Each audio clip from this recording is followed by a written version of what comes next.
ಉತ್ತರ ಕರ್ನಾಟಕ ಹಿಂದುಳಿಯಾತದ, ನಮ್ಮ ಉತ್ತರ ಕರ್ನಾಟಕ ಅಭಿವೃದ್ಧಿ ಆಗುವತ್ತು, ನಮಗ ಪ್ರತ್ಯೇಕ ರಾಜ್ಯ ಬೇಕು, ಎಕ್ಸೆಟ್ರಾ ಎಕ್ಸೆಟ್ರಾ. ಇಷ್ಟಕ್ಕೆಲ್ಲ ಕಾರಣ ಯಾರು? ನಮಸ್ಕಾರ ಕರ್ನಾಟಕ. ನಿಜವಾಗ್ಲೂ ಉತ್ತರ ಕರ್ನಾಟಕ ಅಭಿವೃದ್ಧಿ ಆಗಿಲ್ವಾ? ಆಗಿಲ್ಲ ಅಂದ್ರೆ ಇತಿಹಾಸದ ಕಾರಣಗಳನ್ನ ತಿಳಿಯೋಣ. ಸ್ವಲ್ಪನಾದ್ರೂ ಅಭಿವೃದ್ಧಿ ಆಗಿದೆ ಅನ್ನೋದಾದ್ರೆ ಸಾಕ್ಷಿಗಳನ್ನ ನೋಡೋಣ. 1956ಕ್ಕಿಂತ ಮೊದಲು ನಮ್ಮ ಉತ್ತರ ಕರ್ನಾಟಕ ಹಿಂದುಳಿದಿರೋದ ಈಗಿನ ವಿಷಯ ಅಂತೂ ಅಲ್ವೇ ಅಲ್ಲ. ಇದು ಸ್ಟಾರ್ಟ್ ಆಗಿರೋದ ಸ್ವಾತಂತ್ರ್ಯಕ್ಕಿಂತ ಪೂರ್ವ, ಅಂದ್ರೆ ಸ್ವಾತಂತ್ರ್ಯಕ್ಕಿಂತ ಮುಂಚೆ. ಇವಾಗ ಏನ್ ನಮ್ಮ ಕರ್ನಾಟಕದಲ್ಲ, ಅವಾಗ ಒಂದು ರಾಜ್ಯವಾಗಿರಲಿಲ್ಲ. ಸುಮಾರು 20ಕ್ಕೂ ಹೆಚ್ಚು ವಿಭಿನ್ನ ಆಡಳಿತ ವರ್ಗಗಳಾಗಿ ವಿಂಗಡಣೆಯಾಗಿದ್ದವು. I mean administrative units. ಇದರಾಗ ಮೇನ್ ಹೇಳ್ಬೇಕಂದ್ರ ಫಸ್ಟ್ ಬಂದ ನಮ್ಮ ಮೈಸೂರು ಸಂಸ್ಥಾನ, ನೆಕ್ಸ್ಟ್ ನಿಜಾಮನ ಹೈದರಾಬಾದ್ ಮತ್ತು ಬಾಂಬೆ ಮತ್ತು ಮದ್ರಾಸ್ ಪ್ರೆಸಿಡೆನ್ಸಿಗಳು. ಇದೇನು ನಮ್ಮ ರಾಜ್ಯ ಹರಿದು ಹಂಚಿ ಹೋಗಿತ್ತು. ಇದರಿಂದ ನಮ್ಮ ಉತ್ತರ ಕರ್ನಾಟಕದಾಗ ಏನು ತೊಂದರೆ ಆಯ್ತಂದ್ರೆ, ಇವ್ರು ಬಂದಿದ್ರಿಂದ, ಇವ್ರು ಆಡಳಿತ ಮಾಡಿದ್ರಿಂದ ಇಲ್ಲಿ ಏನು ಜನ ಇದ್ರಲ್ಲ ಅವರೆಲ್ಲ ಕನ್ನಡಿಗರೇ ಆಗಿದ್ರು. ಬಟ್ ಏನಾಗಿತ್ತಂದ್ರ, ಇಲ್ಲಿ ಬಾಂಬೆ ಪ್ರೆಸಿಡೆನ್ಸಿದಾಗಿದ್ದು ನಮ್ಮ ಜನ ಮರಾಠಿ ಭಾಷೆಯ ದಬ್ಬಾಳಿಕೆಯನ್ನು ಅನುಭವಿಸಿದ್ರು. ಈ ಕಡೆ ನಿಜಾಮನ ಆಳ್ವಿಕೆಯಲ್ಲಿದ್ದಾಗ ಉರ್ದು ಭಾಷೆಯ ದಬ್ಬಾಳಿಕೆಯನ್ನ ಅನುಭವಿಸಿದರು. ಇದೆಲ್ಲ ರೀಸನ್ದಿಂದ ನಮ್ಮ ಉತ್ತರ ಕರ್ನಾಟಕ ಬರೇ ಕಲ್ಚರ್ ಒಳಗ ಅಷ್ಟೇ ಅಲ್ಲದೆ, ಸಾಂಸ್ಕೃತಿಕವಾಗಿ ಅಷ್ಟೇ ಅಲ್ಲದೆ, ಎಕನಾಮಿಕಲ್ ಆರ್ಥಿಕವಾಗಿಯೂ ಕೂಡ ಹಿಂದುಳಿದು ಬಿಡ್ತು.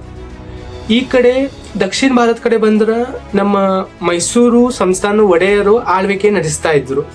ಅಲ್ಲಿ ಅಭಿವೃದ್ಧಿ ಸ್ಟಾರ್ಟ್ ಆಗಿತ್ತು ಆಲ್ರೆಡಿ. ಅದು ನಮ್ಮ ಉತ್ತರ ಕರ್ನಾಟಕ ಕಡೆ ನೋ ಅಭಿವೃದ್ಧಿ. ಅವಾಗಿಂದನೇ ಅಭಿವೃದ್ಧಿ ನಮ್ಮಲ್ಲಿ ಆಗಿಲ್ಲ. 1956 ಅಕ್ಟೋಬರ್ 1ರಂದು, 1956 ಅಕ್ಟೋಬರ್ 1ರಂದು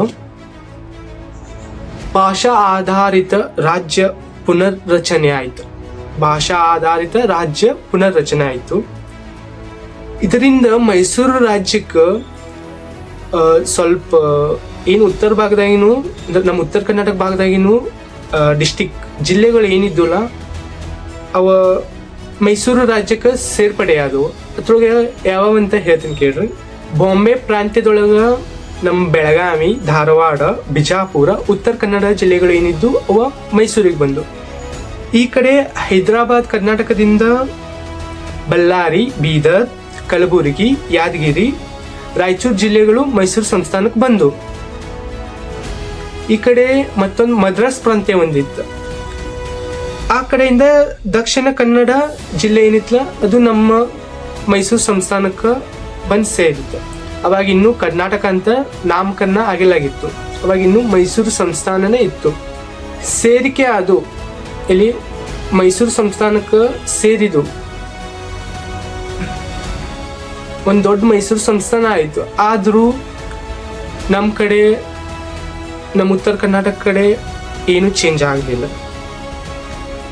ಇಂಡಸ್ಟ್ರಿಯಲ್ ಡೆವಲಪ್ಮೆಂಟ್ ಇಲ್ಲ, ಎಜುಕೇಷನ್ ಒಳಗಿಲ್ಲ, ಹೆಲ್ತ್ ಎಕ್ಸೆಟ್ರಾ ಎಕ್ಸೆಟ್ರಾ ಇದ್ಯಾವುದು ಫೆಸಿಲಿಟಿ ನಮಗಿನ್ನೂ ಸಿಕ್ಕಿಲ್ಲಾಗಿತ್ತು. ಮೈಸೂರು ರಾಜ್ಯ 1956ದಾಗ ಪುನರ್ ವ್ಯವಸ್ಥೆಗೊಂಡಿತ್ತು. ಅವಾಗ ಮೊದಲನೇ ಮುಖ್ಯಮಂತ್ರಿಯಾಗಿ ಕೆ ಹನುಮಂತಯ್ಯ. ಅವಾಗ ಇನ್ನೂ ಬಜೆಟ್ ಅನ್ನೋದು ಈಗ ಹೆಂಗ್ ಅಫಿಷಿಯಲ್ ಬಜೆಟ್ ಅಂತ ಅನೌನ್ಸ್ ಮಾಡ್ತಾರಲ್ಲ, ಅವಾಗ ಇನ್ನೂ ಆ ವ್ಯವಸ್ಥೆ ಬಂದಿರ್ಲಾಗಿತ್ತು. ಕರ್ನಾಟಕದ ಮೊದಲ ರಾಜ್ಯ ಬಜೆಟ್ ಯಾವಾಗ ಮಂಡಿಸಲಾಗಿತ್ತಂದ್ರೆ 1957ರಲ್ಲಿ. Karnataka's first official state budget was presented in 1957. ಆದರೂ ಇವರು ಫಸ್ಟ್ ಕೆ ಹನುಮಂತಯ್ಯ ಅವರು ಮುಖ್ಯಮಂತ್ರಿಯಾಗಿ ನಮ್ಮ ರಾಜ್ಯಕ್ಕೆ ಬರ್ತಾರಲ್ವಾ, ಅವಾಗಿಂದ ಹಿಡಿದು ಪ್ರೆಸೆಂಟ್ 2025 2025ರವರೆಗೆ ಏನೇನು ನಮ್ಮ ಉತ್ತರ ಕರ್ನಾಟಕ ಭಾಗ ಕಡೆ ಅಭಿವೃದ್ಧಿ ಆಗಿದಾವಂತ ಒಂದ್ಸಲ ನೋಡೋಣ ಬರ್ರಿ. 1961ರಾಗ ಧಾರವಾಡ ಒಳಗೆ ಕೃಷಿ ಕಾಲೇಜು ಸ್ಥಾಪನೆ ಮಾಡ್ತಾರೆ. 1962ರಲ್ಲಿ ಮಲಪ್ರಭಾ ನೀರಾವರಿ ಯೋಜನೆ ಪ್ರಾರಂಭ ಮಾಡ್ತಾರೆ ಫಾರ್ ಬೆಳಗಾವಿ, ಬಾಗಲಕೋಟೆ ಮತ್ತು ಧಾರವಾಡ ಜಿಲ್ಲೆಗೆ ನೀರಾವರಿ ಸಂಬಂಧ. 1964ರಲ್ಲಿ ಹುಬ್ಬಳ್ಳಿ ಮತ್ತು ಕಲಬುರಗಿ ಮುಂತಾದ ಪ್ರಮುಖ ಸಿಟಿಗಳಿಗೆ ಕೈಗಾರಿಕಾ ತರಬೇತಿ ಕೇಂದ್ರಗಳನ್ನು ಸ್ಥಾಪನೆ ಮಾಡ್ತಾರು. 1960ರ ದಶಕದ ಅಂತ್ಯದೊಳಗ ಬೆಳಗಾವಿ ಮತ್ತು ಬಾಗಲಕೋಟೆ ಒಳಗ ಮೊದಲ ಸಕ್ಕರೆ ಕಾರ್ಖಾನೆಗಳನ್ನು ಸ್ಥಾಪನೆ ಮಾಡ್ತಾರು.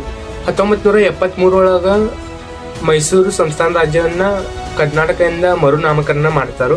1974ರಲ್ಲಿ ಮೇಲ್ಕೃಷ್ಣ ಯೋಜನೆ ಪ್ರಥಮ ಹಂತ ಪ್ರಾರಂಭ ಮಾಡ್ತಾರು.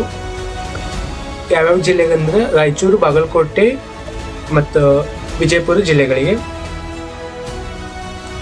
1977 ಅದೇನು ಘಟಪ್ರಭಾ ನೀರಾವರಿ ಯೋಜನೆ ಇರ್ತದಿಲ್ಲ ಅದನ್ನ ವಿಸ್ತರಣೆ ಮಾಡ್ತಾರು. 1970ರ ದಶಕದ ಅಂತ್ಯದೊಳಗ ಧಾರವಾಡ ಮತ್ತು ರಾಯಚೂರು ಒಳಗ ಬರಭೂಮಿ ಕೃಷಿ ಸಂಶೋಧನಾ ಕೇಂದ್ರಗಳನ್ನ ಸ್ಥಾಪನೆ ಮಾಡ್ತಾರು.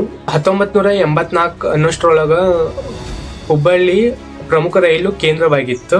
1980ರ ದಶಕದ ಮಧ್ಯ ಹುಬ್ಬಳ್ಳಿ, ಬೆಳಗಾವಿ ಮತ್ತು ಕಲಬುರಗಿಯಲ್ಲಿ ಕೈಗಾರಿಕಾ ಕೇಂದ್ರಗಳನ್ನು ಸ್ಥಾಪನೆ ಮಾಡ್ತಾರು by the help of KIADB. 1986 Dharwad ಕೃಷಿ ವಿಜ್ಞಾನ ವಿಶ್ವವಿದ್ಯಾಲಯ ಸ್ಥಾಪನೆ ಮಾಡ್ತಾರು. 1980ರ ದಶಕದ ಅಂತ್ಯದೊಳಗ KSRTC ಉತ್ತರ ಪಶ್ಚಿಮ ಕರ್ನಾಟಕ ವಿಭಾಗ ರಚನೆ ಮಾಡ್ತಾರು. 1990ರಲ್ಲಿ ಗುಲ್ಬರ್ಗ ವಿಶ್ವವಿದ್ಯಾಲಯದಲ್ಲಿ ವಿಭಾಗಗಳು ಮತ್ತು ಸ್ನಾತಕೋತ್ತರ ಕಾರ್ಯಕ್ರಮಗಳ ವಿಸ್ತರಣೆ ಮಾಡ್ತಾರು. ಇನ್ನು 1992 ಇಲ್ಲಿ ಬೆಳಗಾವಿ ಒಳಗ ರಾಣಿ ಚೆನ್ನಮ್ಮ ವಿಶ್ವವಿದ್ಯಾಲಯವನ್ನು ಸ್ಥಾಪನೆ ಮಾಡ್ತಾರು. 1990ರ ದಶಕದ ಮಧ್ಯೆ ಹುಬ್ಬಳ್ಳಿ, ಬೆಳಗಾವಿ, ಗೋವಾ ಹೆದ್ದಾರಿಯನ್ನ ಸುಧಾರಣೆ ಮಾಡ್ತಾರು.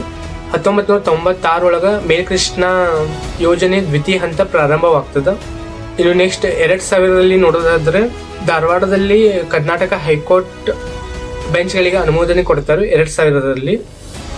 ಇನ್ನು 2002ರಲ್ಲಿ VTU ಬೆಳಗಾವಿಯಲ್ಲಿ ಸಂಪೂರ್ಣವಾಗಿ ಸ್ಟಾರ್ಟ್ ಆಗ್ತದ. ಇನ್ನು 2003 ದಕ್ಷಿಣ ಪಶ್ಚಿಮ ರೈಲ್ವೆ ವಲಯ ಪ್ರಧಾನ ಕಚೇರಿ ಹುಬ್ಬಳ್ಳಿಯೊಳಗ ಸ್ಥಾಪನೆ ಆಗ್ತದ. ಇನ್ನು 2005ರಲ್ಲಿ ಸುವರ್ಣ ಕರ್ನಾಟಕ ಡೆವಲಪ್ಮೆಂಟ್ ಕಾರಿಡಾರ್ ಯೋಜನೆ ಘೋಷಣೆ ಮಾಡ್ತಾರು. ಇದಕ್ಕೆ ಮಾಡ್ತಾರೆ ಅಂದ್ರೆ ಉತ್ತರ ಕರ್ನಾಟಕ ಕೈಗಾರಿಕೆಗಳ ಉತ್ತೇಜನಕ್ಕಾಗಿ ಈ ಯೋಜನೆಯನ್ನು ಪ್ರಾರಂಭ ಮಾಡ್ತಾರೆ.